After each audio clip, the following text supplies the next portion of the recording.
The Dragon Kingdoms had ruled the 17 realms for 3,000 years. Their fire could melt castle walls. Their wings could blot out the sun.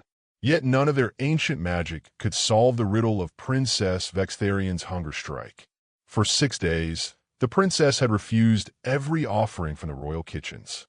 Roasted livestock, precious gemstones, the rare phoenix meat that could only be hunted once per century. The dragon princess simply turned her scaled head away, her enormous eyes dimming with stubborn refusal. The kingdom was in chaos. The princess was the heir to the throne, the future ruler of all 17 realms. If she starved, it would be seen as a catastrophic failure of the dragon nobility itself. The other kingdoms would sense weakness. Wars would follow. The High Council convened in desperation. They consulted ancient texts. They sent messengers to neighboring dragon lords. They even called upon their greatest sorcerers to weave hunger-breaking enchantments. Nothing worked.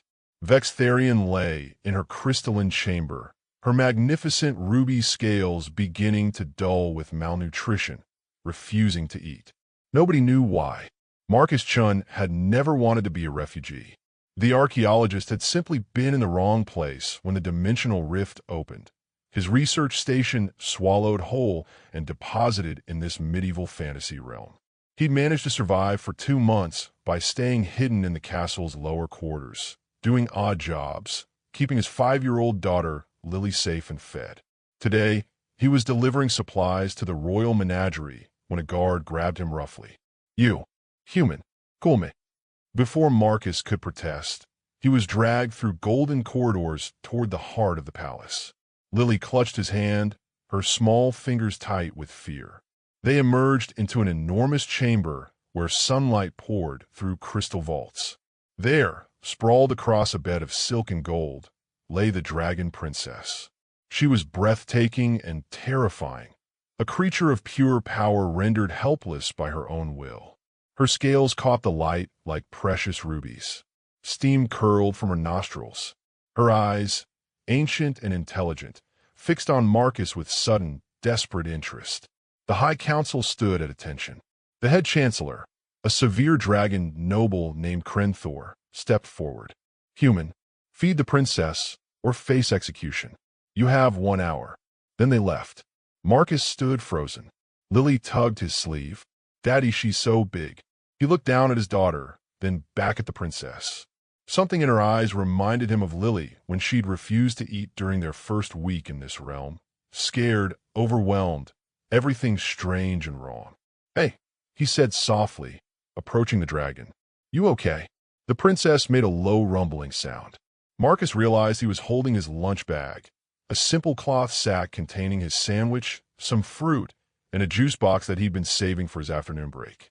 He looked at it, then at the princess, then back at his daughter. He opened the bag.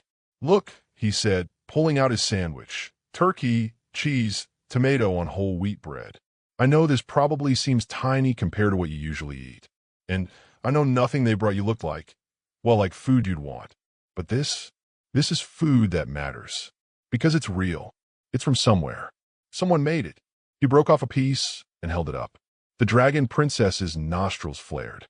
Her head moved closer, curious now rather than dismissive. "My daughter and I share lunch every day," Marcus continued, his voice steady and gentle. "Even when things are scary, even when we're far from home, we sit together and we eat, and we remember that we're not alone." He glanced at Lily, who nodded solemnly. "That matters more than the fancy stuff. That's what keeps you alive. Not food. Connection." He offered the sandwich piece forward. For a moment, nothing happened. Then, slowly, the dragon princess opened her massive jaws and accepted the offering. Marcus watched as she chewed thoughtfully, her ancient eyes never leaving his face. "More?" he asked. She made a sound that might have been agreement. For the next 30 minutes, Marcus sat cross-legged on the floor of the royal chamber, sharing his lunch with the dragon princess. Lily sat beside him, occasionally feeding pieces to the great creature herself. They talked, Marcus speaking about home, about being lost, about the simple rituals that keep families together even when the world turns upside down. The dragon princess listened, and slowly her scales began to glow again. When the High Council returned and found the princess alert and radiant, they bowed before Marcus in astonishment. "What magic did you use?" Crenthor demanded. Marcus smiled and squeezed Lily's hand. "The oldest magic there is," he said. Someone cared enough to sit with her and share what they had.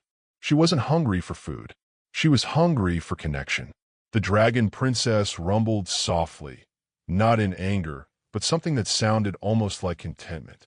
For the first time in 6 days, she had remembered. Even great and powerful creatures sometimes just need to know they're not alone.